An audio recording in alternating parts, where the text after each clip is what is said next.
So our next keynote, strong core, strong company, roots before branches, scale beyond limits. We will dive into why strengthening your foundation is key to a sustainable growth and offer valuable insights on building the internal strength needed to scale within confidence, clarity, and control. So join us for this keynote is Erica Hansen, CEO and founder of the Wisdom Collective LLC companies, who is also our silver sponsor. She works at the intersection of structure and growth, helping founders and executives recognize the warning signs that appear long before the performance stalls. So let's give her a big round of hands. Hello,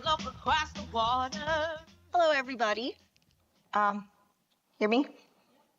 Okay, so we're going to talk about something today that's, it's going to seem a little counterintuitive. So we're going to talk about the growth and how your company has to be solid underneath. So, sorry. Growth does not create strength, right? That's very counterintuitive. You're like, hey, we're going to grow, we're going to get better. It's not going to create your strength. What it does is it shows all the cracks, all your weaknesses. And when you start growing, you will outpace your current structure at some point in time. And when you do, you're going to have warning signs that are going to show up. And when you start outpacing the growth, that's normally when I get calls, right? So we'll talk about me. So I am a business fixer.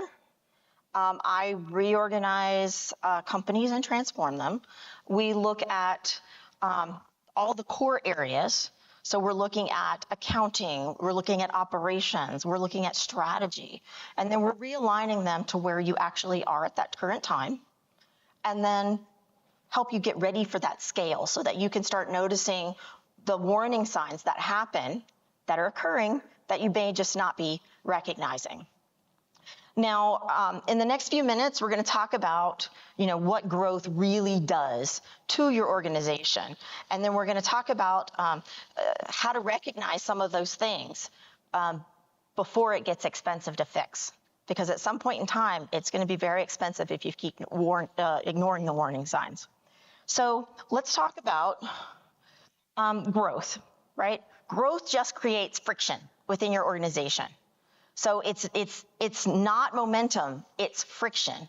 So if you haven't adjusted your structure as you're growing to accommodate that level of growth at each plateau, then what's going to happen is you're going to keep growing and then things are going to start falling apart, right? You're going to end up firefighting on a daily basis. It's going to take over your life.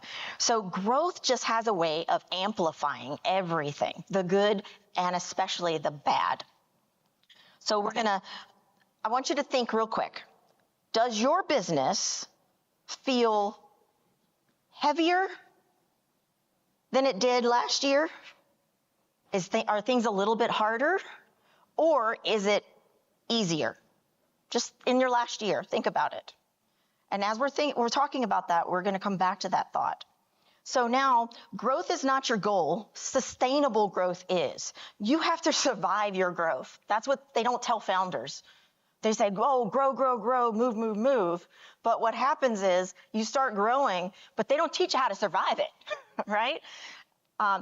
Tech companies, they grow 30, 40, 50% year over year when you have the unicorns, right? Nobody can survive that and get out unscathed, but they don't tell you those things. But we're going to talk about some of the warning signs. So growth doesn't stop working. It just starts revealing everything that is. So internally, growth doesn't feel like success. At that point, it just feels like a lot of pressure, right? When you start getting misaligned with your core structure. So, growth at this point, you got your pressure. So you may ask yourself some days, and some days are better than others, why does it feel harder than it should, right? If you've asked yourself that, you need to start looking at the underlying issues that are causing those days. And then, why is everything a fire drill when it starts to get more advanced? You're ending up doing fire drills instead of actually, doing what you really wanted to do and lead the organization. So, your operations can start slipping. Your things can take longer to process or to get through. Decisions may take a little while. You're having to do a lot of rework, All right. Any of those are, you're like, oh, warning bells. Then you also have your financials will end up starting to lag at some point in time, right? Because everybody's focused on the fire drills instead of, executing strategic direction.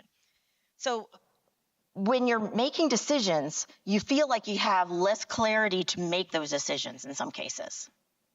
That's a possibility as well. So what happens is you start making those decisions, and then your people start to feel the burn, right? They start feeling it next. What happens is the burnout starts to creep in for you and them. Then the wrong people end up in the wrong seats because you just need to fill the seat because you can't leave it open. Somebody has to do something for that group. And then communication will eventually start breaking down. So, and as a leadership, you're losing visibility. You're focusing on the wrong things. You have to put more attention in places that you didn't want to spend that day. And then you start reacting instead of just leading, right? Everything is just a reactionary. Your goal is things used to be easy, but now they're suddenly hard.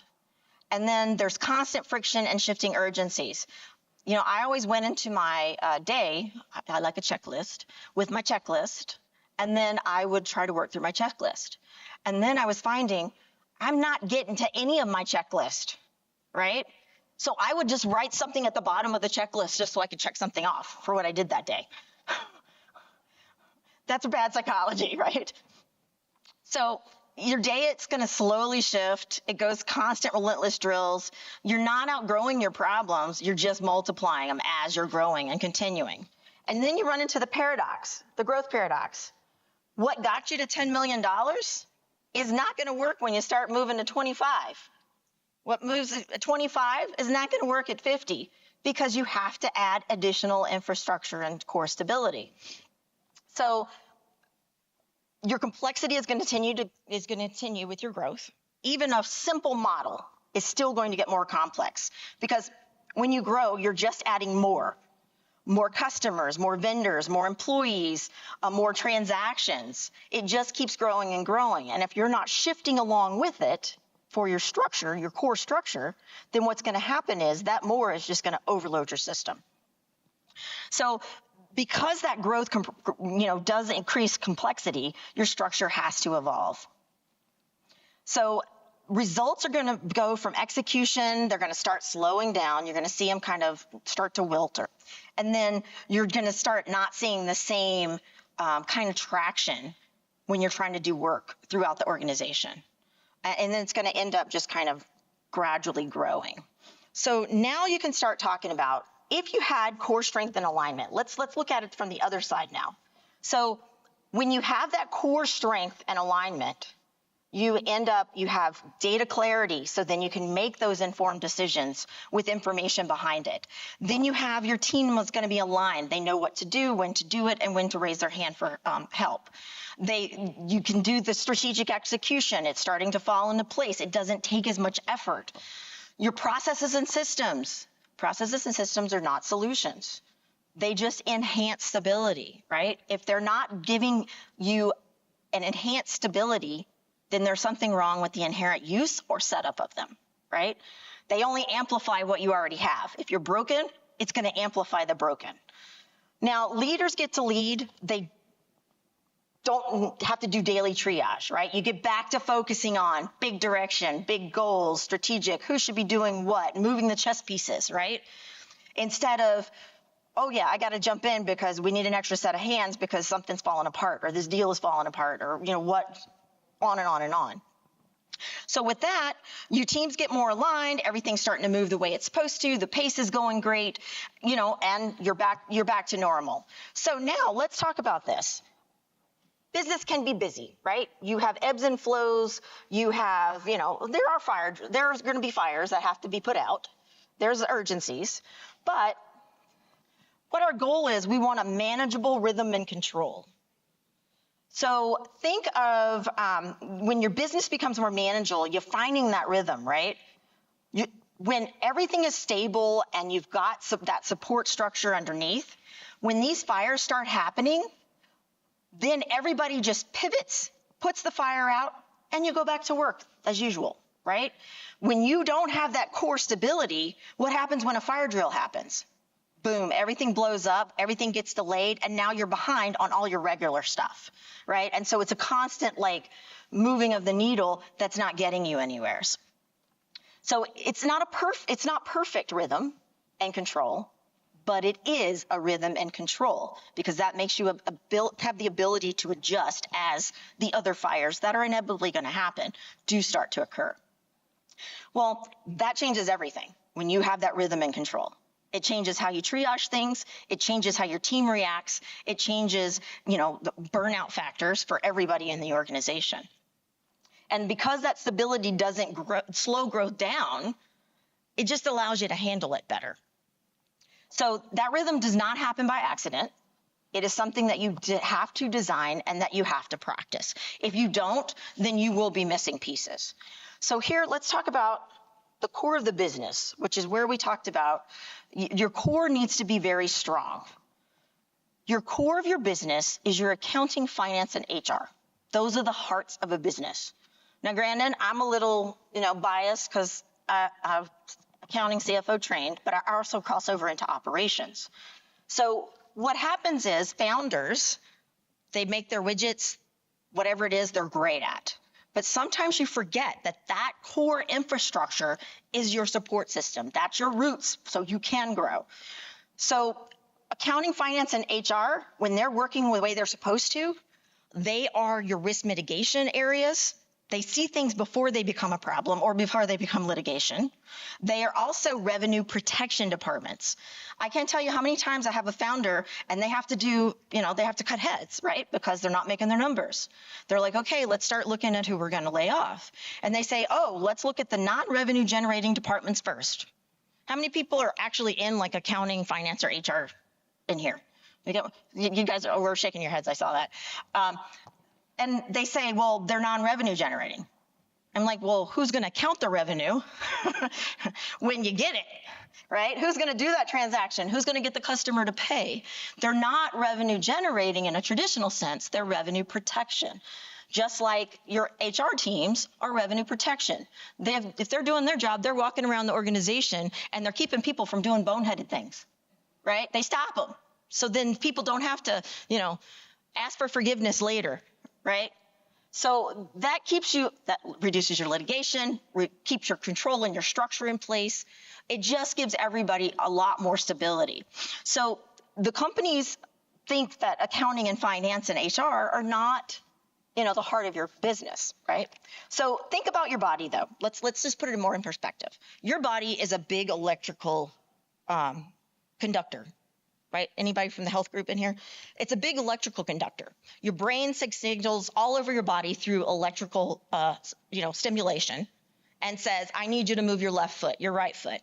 And then it moves and then sends information back to your brain that says, oh, you stepped in a hole. Maybe we should worry about that, right? So you've got this information highway going through your body. Guess what? That's what your accounting and HR and finance teams are doing. Right? They're the information that's going in and out through the whole organization. Sometimes they start it, sometimes they end it. So they're always in almost every single transaction that you're doing within the organization. So when you start having your sales and ops and everybody else going in and out of accounting, and how many people have ever been in a situation, you don't have to raise your hand, just think about it. How many people have ever been in a situation, whether it's your company or some other company that you work for, where they said accounting is being difficult? You've heard people say, accounting is being difficult. I can't get my information. There's a bunch of people smiling going, yeah. It's not always accounting that's broken. Sometimes it's upstream that's broken. And they can't get you the information because it doesn't exist, or it comes in a format that is very hard to digest for anyone. So think about the way things flow in and out of your organization. Now, these functions, they're keepers of your financial truth. They're stewards for your people, your capacity, and your culture. They drive these things. They process the information your business runs on and makes decisions with.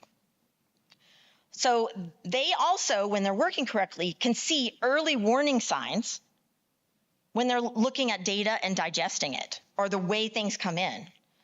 I've looked at data for a month-end close and said, wait, this number has always been plus or minus this amount. Why is it all of a sudden 200% over? Is it because we made a mistake in the financials, or is something else going on? We started looking at it. We had a sales guy that was a cowboy that was selling products that we didn't actually sell. And it blipped because he now had, a commission that was outside the range, but there was a reason, and the customer wasn't paying because we couldn't deliver. So, crazy things happen. And companies are made of people. So when you have that kind of early warning signs, that's a strategic advantage, right? Not only is your work life going to be a lot easier to manage and you can adjust as you need to, but you're also going to be able to find the crazy blips that you may not notice because you're in the forest for the trees, right? So that's really extremely important. And that gives you that strategic punch. Plus, it keeps your employees from going crazy because their life is out of control. So now let's talk about some additional warning signs. So data conflicts. How many times in your organization, whether you're current or prior, was somebody given a piece of data and they're like, I don't think that's right. My other report over here said, this. Which one's right? Happens all the time. But if you don't even know where your single source of truth is, that's a problem. Data visibility is one of the first things that goes when you start having problems. Now, the other one is, all my team, they're just busy. We're busy, busy, busy all the time, but it still feels like we're not getting anything done, right? We're busy, but not necessarily productive in the right areas at the right times. And then cash. Is my cash reactive? Do I have any cash surprises that are happening, right? 1 or 2 cash surprises can be a problem. But if you don't have that visibility because your data, you don't have the controls that are in place, then there's going to be a lot more of those that are going to show up, and some of them can be significant problems. All right.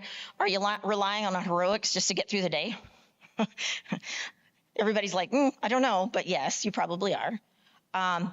Is a lot of things manual in your organization?